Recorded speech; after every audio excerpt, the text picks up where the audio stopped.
Thrissur പടിഞ്ഞാറേക്കോട്ടയിലെ protein മാളിൽ licence ഇല്ലാതെ വിൽപ്പന നടത്തിയ മരുന്നുകൾ പിടികൂടി. പോലീസിന്റെയും ഡ്രഗ്സ് കൺട്രോൾ വിഭാഗത്തിന്റെയും സംയുക്ത പരിശോധനയിലാണ് മരുന്നുകൾ പിടികൂടിയത്. ഡോക്ടറുടെ കുറിപ്പോടെ മെഡിക്കൽ ഷോപ്പിൽ മാത്രം വിൽക്കേണ്ട മരുന്നുകളാണ് പിടികൂടിയത്.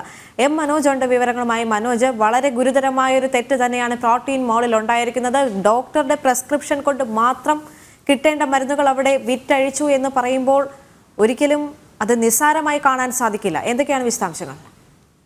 ദേവിക, സിറ്റി പോലീസ് കമ്മീഷണർക്ക് ലഭിച്ച രഹസ്യ വിവരത്തിന്റെ അടിസ്ഥാനത്തിലാണ് ഇന്ന് പരിശോധന നടന്നത്. രാവിലെയോടുകൂടിയായിരുന്നു. 210 ആംപ്യൂൾ മെഫെഡൈൻ സൾഫേറ്റ് ഇഞ്ചക്ഷൻ ആണ് ഈ സ്ഥാപനത്തിൽ നിന്നും പിടികൂടിയിട്ടുള്ളത്.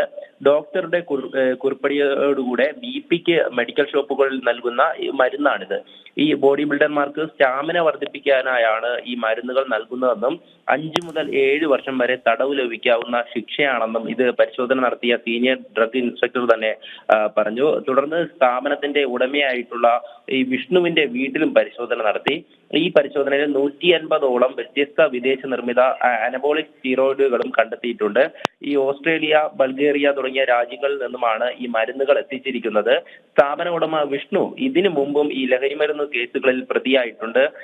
നിലവിൽ ഈ സ്ഥാപനത്തിലൂടെ പാഴ്സൽ വഴി കഞ്ചാവ് വിൽപ്പന നടത്തിയതിന് ഇയാൾ ജയിലിലാണ്. എന്തായാലും ഗുരുതരമായിട്ടുള്ള ഒരു കാര്യം തന്നെയാണ്. ഇത്തരത്തിൽ ഡോക്ടറുടെ കുറിപ്പടിയോടുകൂടി വിൽക്കേണ്ട മരുന്ന് ഈ ലൈസൻസ് ഇല്ലാതെ അനധികൃതമായി വിൽപ്പന നടത്തിയിരുന്നു. അതാണ് ഇപ്പോൾ ഈ പ്രോട്ടീൻ മാളിൽ നിന്നും ഈ പോലീസിന്റെയും ഡ്രഗ് കൺട്രോൾ വിഭാഗത്തിന്റെയും സംയുക്ത പരിശോധനയിൽ പിടികൂടിയിട്ടുള്ളത്. ദേവിക, വ്യക്തമാണ്. തൃശൂരിൽ നിന്ന് എം മനോജ് വിവരങ്ങൾ നൽകി.